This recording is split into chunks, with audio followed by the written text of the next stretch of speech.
to invite upon Mr. Sanjay Bhattacharya to come on stage next. Quick introduction.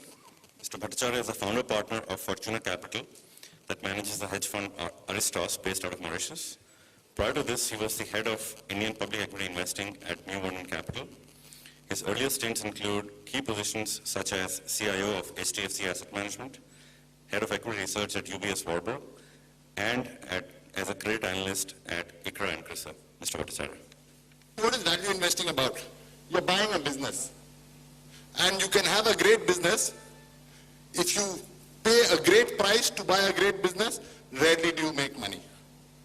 I think the essence of value investing is to figure out that you're buying not Chanel No. 5, you're buying groceries at the local Sakari Bhandar.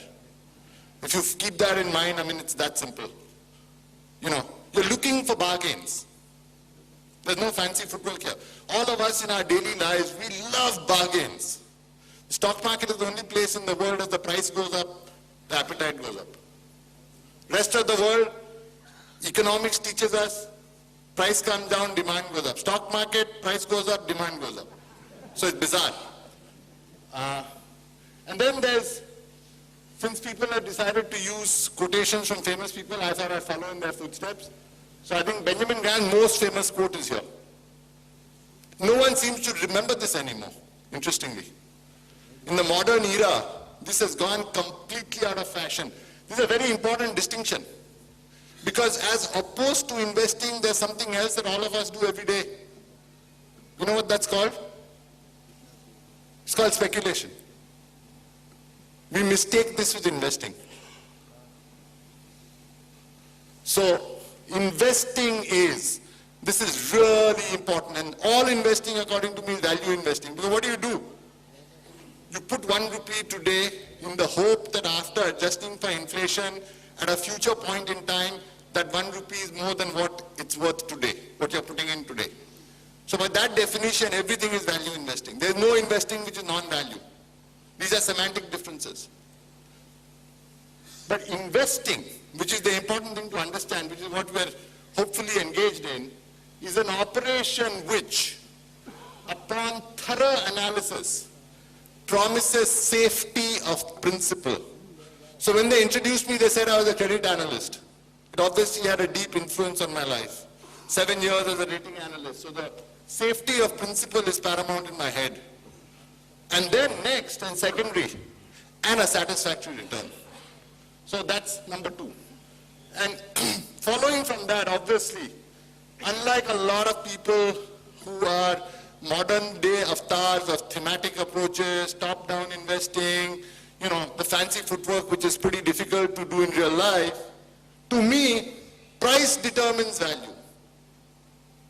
If you pay the wrong price when you start, you're unlikely to do particularly well. Ramdev has a wonderful quote. He says, you know, buy at a price that makes sure that you don't have to sell smart to make money. And this also is from Buffett. You don't depend on a great sale to make the money, right? Yeah. So, the one other thing which I think is joined at the hip with value investing, absolutely vital. We speak about this in the discussion. You've got to be contrarian. If you want to be a value investor, you have no choice. You have to be contrarian.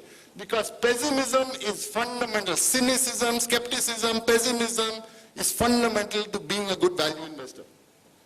It's optimism that is the enemy of the rational buyer, which Indians seem to have in hyperabundance. It sort of infects the place. It's almost like a virus.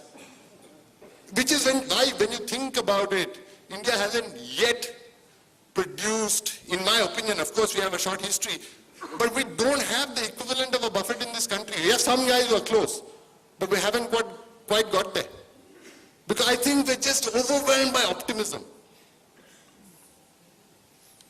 Okay, so first let's get rid of some stupid ideas that all of us unfortunately had put in our heads when we were young, because it doesn't work like that. So we are taught that the more risk you take, the higher your returns, right? This is what they taught you in business school. This is absolute rubbish. I don't need to go into it. The less the risk you take, the higher your returns. This is a complete paradox to most people. The first aim of value investing is to cut risk.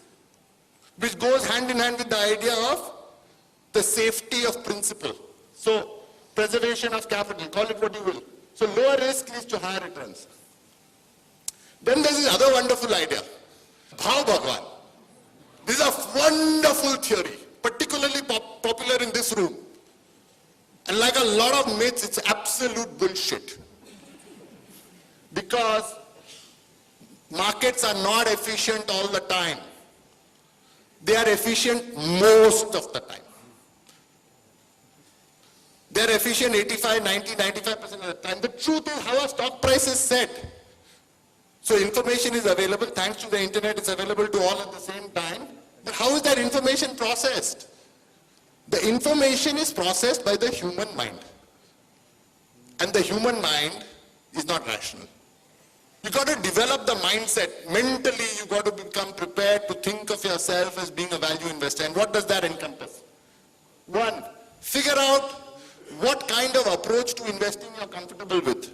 Second, how do you identify stocks based on that philosophy? Third, how do you bring objectivity to figuring out what a business is worth? Fourth, getting disciplined, not jumping at every opportunity that comes your way. Because learning how to say no, not only is it very important in life, very important in the stock markets. People talk about the power of compounding. Essentially, that's the ability to be patient. If I had to have an alternative title for my talk today, I'd say, get it right and sit tight. That would be the title for what I'd say. Because being patient is the way you make money. You can be completely stupid and be incredibly wealthy. And I'm a living example of that. I mean, I'm reasonably wealthy, I'm not particularly smart, but I'm incredibly patient. So, this patience thing works. The sixth one, 2008 should have taught you that lesson. The way to get rich, if you're a value investor, the low risk way to get seriously rich, and people like Ramesh Damani will elucidate on this with real life examples, is to make a significant bet at the point of maximum pessimism. When the market is at 9,500, no point figuring it out, it's going to 6,000. What is my investment philosophy? First, simply focus on avoiding capital, loss of capital. Second, for me, very often the stock market doesn't exist. In other words, I own 100% of the business. I want to figure out what 100% of the business is worth to me.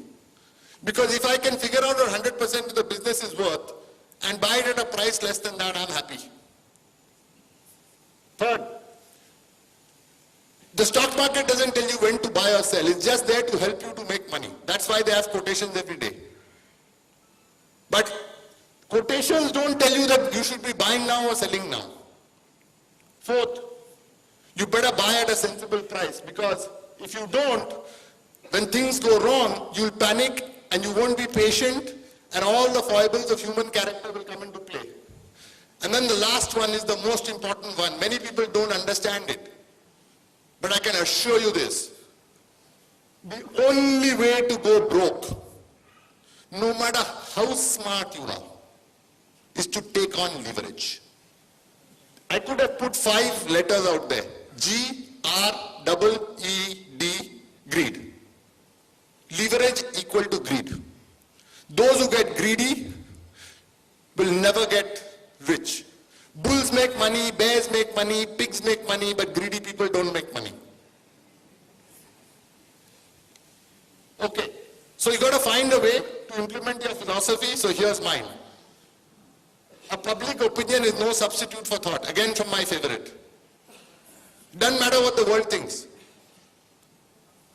If you think something is supported by facts, by logic,